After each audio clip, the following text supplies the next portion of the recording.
అవును చెల్లెల్లారా. దీని బుర్ర కదా, దాని బుర్ర కదా, నా బుర్ర కదా అక్క. బుర్ర కథ అంటే అది కాదు చెల్లెల్లారా. దాన్ని చైత్ర చెప్పే దానినే బుర్ర కథ అని చెప్తారు చెల్లెల్లారా. అవునా చెల్లెల్లారా.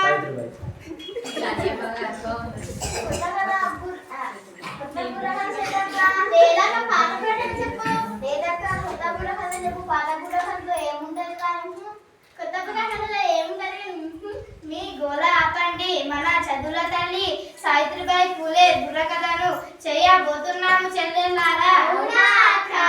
అవును చెల్లెల్లారా. అలాగైతే మొదలు పెడదాం అక్క.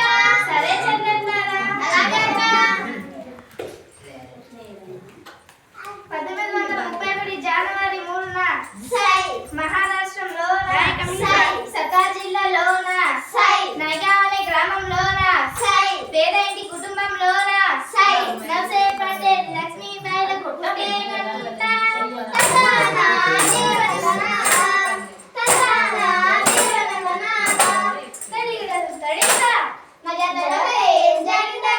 చెప్తాను చెల్లెల్లారా వినండి. 1840లో 9 సంవత్సరాలకే జ్యోతిరావు పూలతో పెళ్లి జరిగింది చెల్లెల్లారా. అవునా అక్క. చిన్న వయసులోనే పెళ్లి జరిగిపోయిందా అక్క. అవును చెల్లెల్లారా. అది చదువుకుందా లేదా అక్క. లేదు చెల్లెల్లారా. మరి దానికి వారు చదువు నేర్పించారు అక్క. తన భర్త జ్యోతిరావు పూలే చదువు నేర్పించి మొదటి గురువు అయ్యారు చెల్లెల్లారా. అవునా అక్క. అవును చెల్లెల్లారా. మరి ఆ తర్వాత ఏం జరిగిందక్క. చెప్తాను చెల్లెల్లారా వినండి. అలాగే అక్క. అక్షరాలు నేర్చరా, తెలుగు చక్కగా నేర్చరా, అంకెలు బాగా నేర్చరా, లెక్కలు బాగా నేర్చరా, ప్రశ్నల విజ్ఞానం నేర్చరా, ఏది చదివినా ఏది రాసినా ఎదురు లేదు తనకు.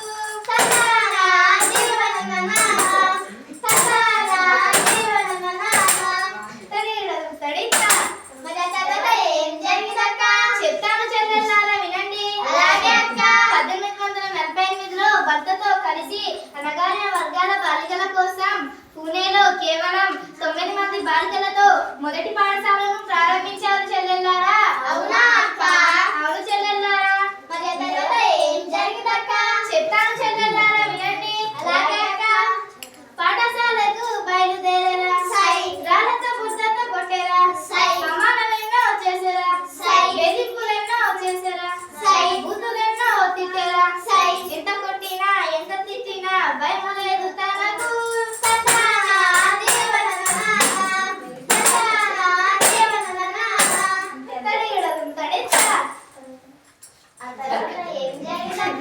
చెప్తాను చెల్లెల్లారా వినండి. అలాగే అక్క.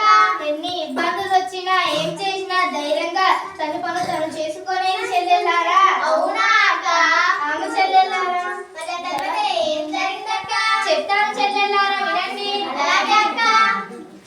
ఒక రోజు బడి నుంచి తిరిగి ఇంటికి వస్తుండగా ఒకడు అడ్డుపడి నువ్వు ఆడపిల్లలకి ఎందుకు చదువు చెప్తున్నావు అని చెప్తే సావిత్రిబాయి పూలే చంప పగలగొట్టింది చెల్లెల్లారా. అవునా అక్క.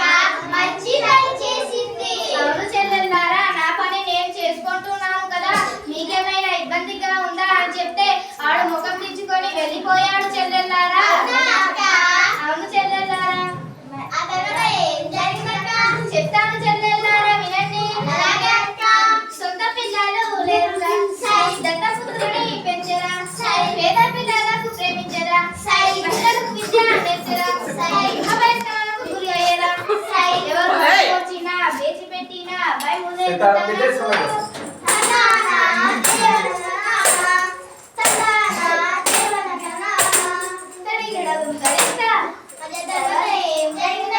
చెప్తాను చెల్లెల్లారా వినండి. అలాగే అక్క. ఈ విధంగా బాధలు వచ్చినా ఏం చేసినా ధైర్యంగా తన పనులు తను చేసుకునే చెల్లెల్లారా. అవును చెల్లెల్లారా. సేవా మండలి స్థాపించింది, సేవలెన్నో చేసింది చెల్లెల్లారా. అవునా అక్క. అవును చెల్లెల్లారా. సత్య శోధక్ స్థాపించింది, సత్యం కోసం పోరాడింది చెల్లెల్లారా. అవునా అక్క.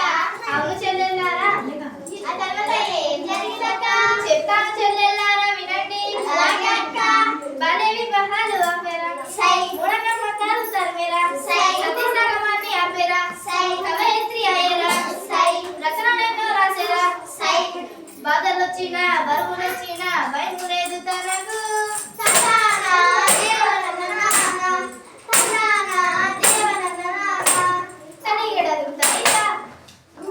బాల్య వివాహాలు అంటే బాల్య వివాహాలు అంటే చిన్నప్పుడు పెళ్లి చేసేదాన్నే బాల్య వివాహాలు అని చెప్తారు చెల్లెల్లారా. అవునా అక్క? మూఢనమ్మకాలు అంటే మంత్రం చెప్తే చింతకాయలు రాలిపోతాయా మరి? దాన్నే మూఢనమ్మకాలు అని చెప్తారు చెల్లెల్లారా. అవును చెల్లెల్లారా. సతీ సహగమనం అంటే భర్త చనిపోతే భార్యని కూడా మంటల్లో తోసేదాన్నే సతీ సహగమనం అని చెప్తారు చెల్లెల్లారా. అయ్యో పాపం కదా. అవును చెల్లెల్లారా. ఎవరు కాపాడనాక? లేదు చెల్లెల్లారా, ప్రజలే తోసేసేవారు.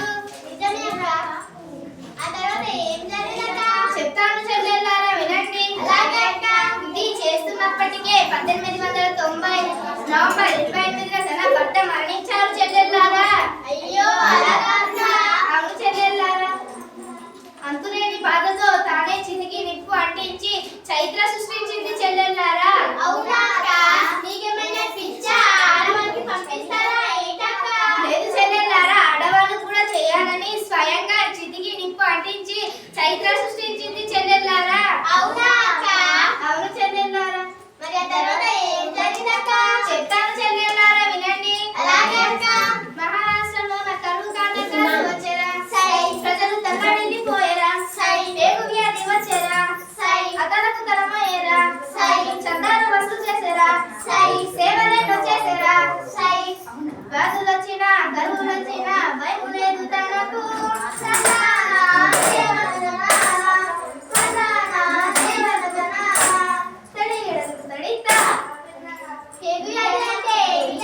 పేగు వ్యాధి అంటే కడుపులో వచ్చిన జబ్బు చెల్లెల్లారా. అవునా అక్క? అవును చెల్లెల్లారా. కరువు కాటకాలు అంటే ఏమిటక్క? కరువు కాటకాలు అంటే మనం పంటలు పండించిన ఎండల వల్ల తినడానికి తిండి దొరకకపోతే దాన్నే కరువు కాటకాలు అని చెప్తారు చెల్లెల్లారా. అవునా అక్క? అవును చెల్లెల్లారా. ఆ తర్వాత ఏం జరిగిందక్క? చెప్తాను చెల్లెల్లారా, వినండి. అలాగే అక్క. మన చదువుల తల్లికి కూడా పేగు వ్యాధి 1897 మార్చి 10న మరణించారు చెల్లెల్లారా. అయ్యో అలాగక్క? అవును చెల్లెల్లారా. మరి దానికి నిప్పు ఎవరు అంటించారక్క? దత్తపుత్రుడు అంటించాడు చెల్లెల్లారా. అవునా అక్క? అవును చెల్లెల్లారా. సావిత్రిబాయి చనిపోతే తపాల బిళ్ళకు తన ఫోటో ముద్రించారు చెల్లెల్లారా. అవునా అక్క? అవును చెల్లెల్లారా. పూణే విశ్వవిద్యాలయంలో తన పేరు పెట్టారు చెల్లెల్లారా. అవునా అక్క? అవును చెల్లెల్లారా.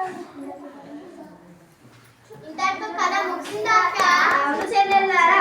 చెల్లెల్లారా, పూర్వకాలంలో ఆడవాళ్ళు చదువుకునేవారు కాదు చెల్లెల్లారా, మగవాళ్ళే చదువుకునేవారు. కానీ సావిత్రిబాయి పూలే ఆడవాళ్ళు కూడా చదువుకోవాలని చెప్పింది కాబట్టి మనం ఈ స్థాయిలో ఉన్నాము చెల్లెల్లారా. అవునా అక్క? అవును చెల్లెల్లారా. సావిత్రిబాయి పూలే పోరాడకపోతే మనం ఈ స్థాయిలో ఉండేవాళ్ళమా చెల్లెల్లారా.